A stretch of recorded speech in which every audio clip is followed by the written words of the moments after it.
ہمارے ملکوں میں جو ہمارے عجمی ملک ہیں، اس میں وہ کچھ ہو رہا ہے جو نہ میرے نبی نے کیا، نہ صحابہ نے کیا، نہ تابعین نے کیا۔ عجیب و غریب عبادات گھڑ لی ہیں، عجیب و غریب اس کے اعمال بنا لیے ہیں اپنی طرف سے، اور مسجدیں بھری ہوتی ہیں اور روشنیاں لگی ہوتی ہیں اور آتش بازی ہو رہی ہوتی ہے۔ میرے نبی نے اس رات کی فضیلت بتائی، عمل کوئی نہیں بتایا۔ جیسے یہاں کوئی صلاۃ تسبیح کی جماعت کرا رہے ہوتے ہیں، کوئی اجتماعی تہجد پڑھ رہے ہوتے ہیں، کوئی دیگیں چڑھا رہے ہوتے ہیں، کوئی آتش بازی کر رہے ہوتے ہیں، تو وہ اس میں اتنا غلو ہو گیا ہے کہ یہ بھی ٹھیک نہیں۔ اور کچھ علماء نے اس کے رد میں اس کا اتنا انکار کیا ہے کہ اس رات کی کوئی فضیلت ہے ہی نہیں، یہ بھی ٹھیک نہیں۔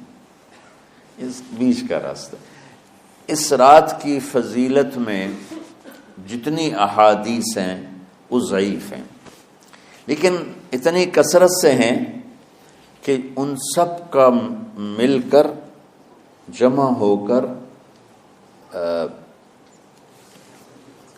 کم از کم وہ حسن لغیر ہی تک تو پہنچ جاتی ہیں۔ اور ابن عثیمین رحمۃ اللہ علیہ نے بھی یہ لکھا ہے کہ زیادہ سے زیادہ ان احادیث کے مجموعے سے، چونکہ اگرچہ ضعیف ہیں لیکن کافی زیادہ ہیں، تو وہ حسن لغیر ہی تک پہنچ جاتی ہیں۔ تو حسن لغیر ہی سے کوئی عمل ثابت نہیں ہوتا، عمل ثابت ہوتا ہے صحیح حدیث کے سے۔ ایک احادیث کی کثرت سے روایات، اور ایک امت کا عمل، کہ امت کا بہت بڑا طبقہ صدیوں سے اس رات کا اہتمام کر رہا ہے۔ لیکن کچھ عرصہ پہلے تک اہتمام تھا دن میں روزہ رکھنا، رات کو کوئی نوافل پڑھ لینا، کوئی دو چار زیادہ پڑھ لینا، لیکن اب یہ ڈھول تماشے جو اب شروع ہوا ہے، اس کا تو کوئی وجود ہی کوئی نہیں ہے۔ تو اس رات کو اللہ تعالیٰ نے مبارک بنایا، اور حدیث پاک میں آتا ہے کہ اللہ تعالیٰ اس رات میں ساری دنیا کے لوگوں کی بخشش فرماتا ہے، سوائے 5 آدمیوں کے۔ 5 کے سوا سب اہل ایمان کی بخشش ہو جاتی۔ مشرک، المشرک، پہلا مشرک، دوسرا مشاحن، مشاحن کیسے کہتے ہیں؟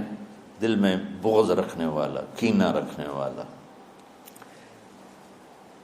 تیسرا مسبل ازارہ، اپنے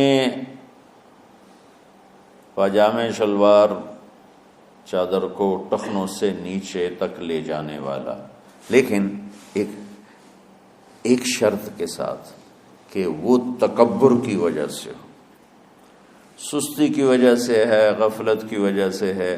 چونکہ جب آپ نے ایک مرتبہ اس کے بارے میں بات کی تو حضرت ابوبکر صدیق نے کہا، یا رسول اللہ، میری چادر، عرب چادر باندھتے تھے جیسے ہمارے پنجاب کا لباس چادر تھا، اب وہ کم ہو گئے۔ ہماری تو بزرگ عورتیں بھی اور مرد بھی سب چادر باندھتے تھے، شلوار کا تو کسی کو پتہ ہی نہیں ہوتا تھا ہمارے بچپن میں۔ یہ تو پھر آہستہ آہستہ جب تعلیم آئی تو شلوار دیہاتوں میں بھی اور شہروں میں عام ہو گئی۔ تو اگر وہ اس لیے لٹکا رہا ہے کہ طبیعت میں تکبر ہے، پھر اس وعید کا وہ حقدار ہے۔ اگر ویسے اس کی نیچے جا رہی ہے تو میرا مالک ایسا، وہ تو ہے ہی رحیم و کریم، ہے ہی رحیم و کریم، ہے ہی رحیم و کریم، صرف شلوار نیچے لٹکانے سے وہ اتنی شدید سزا دے۔ اگر اس کے پیچھے تکبر ہے، پھر ہے یہ، تکبر نہیں ہے تو انشاءاللہ وہ اس سے محفوظ ہوگا۔ تو اپنی چادر کو لٹکانے والا، لیکن بشرط تکبر۔ کتنے ہو گئے؟ عاق لوالدیہ، ماں باپ کا نافرمان۔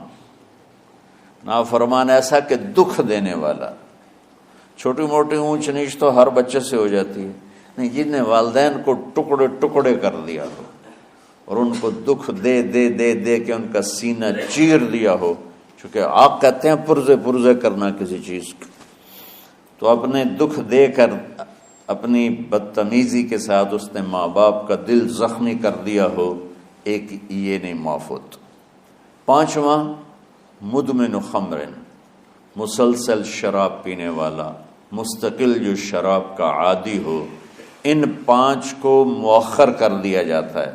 معافی نہیں ہونے کا مطلب یہ نہیں کہ اللہ تعالیٰ کبھی معاف نہیں کرے گا. معافی نہ ہونے کا مطلب یہ ہے کہ یہ 5 ایسے گناہ ہیں کہ اس کی وجہ سے بخشش رک جاتی ہے. اگر وہ شرک سے نکل آئے، وہ کینہ سے نکل آئے، وہ تکبر سے نکل آئے، وہ والدین کی نافرمانی سے نکل آئے، شراب چھوڑ دے، تو ان کی بھی بخشش ہو جاتی.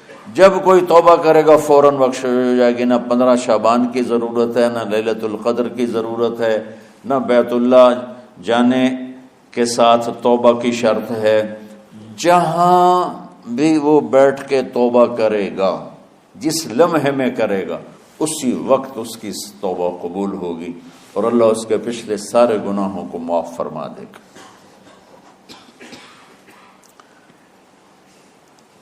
دن کا روزہ، رات کا قیام، زیادہ زیادہ قیام سے مراد نوافل ہیں، کوئی گھر میں پڑھ لے، کوئی مسجد میں پڑھ لے.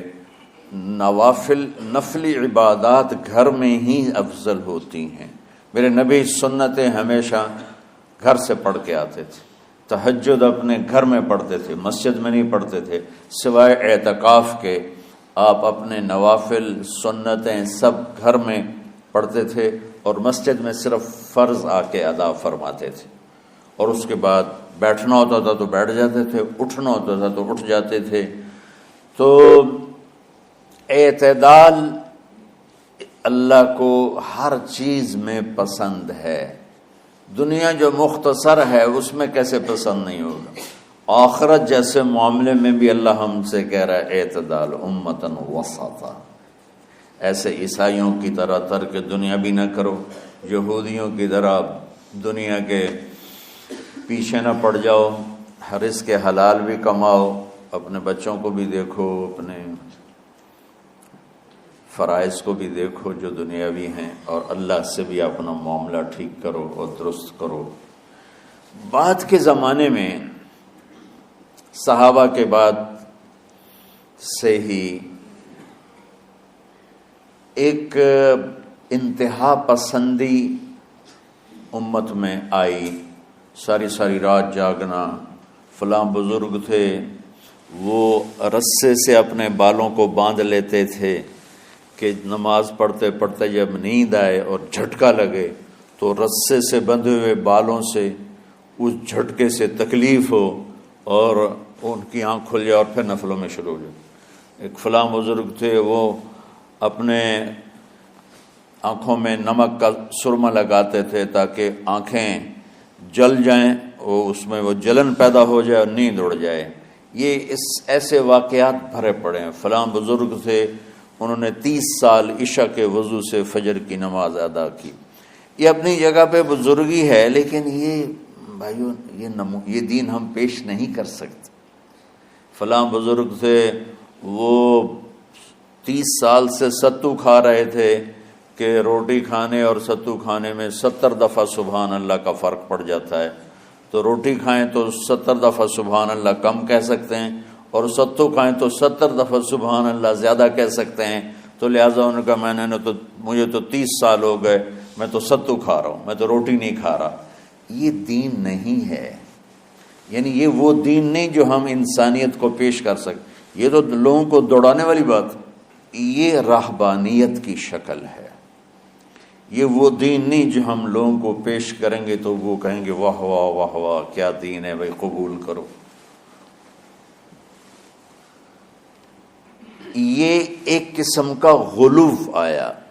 میں ایک حدیث سناتا ہوں، بخاری شریف میں بھی ہے، مجھے اب ہر شے بھول گئی. لیکن وہ ہے نہی الغلو، اس طرح کر کے آپ لوگ زیادہ جانتے ہوں گے جو پڑھ رہے ہیں کہ غلو سے نہیں۔ حدیث آپ کو سب کو یاد ہوگی کہ 3 صحابہ آئے اللہ کے نبی کے گھر اور پوچھا کہ اللہ کے نبی رات کیسے گزارتے ہیں؟ تو گھر والوں نے کہا سوتے بھی ہیں، جاگتے بھی ہیں، کھاتے بھی ہیں۔ تو وہ تینوں آپس میں کہنے لگے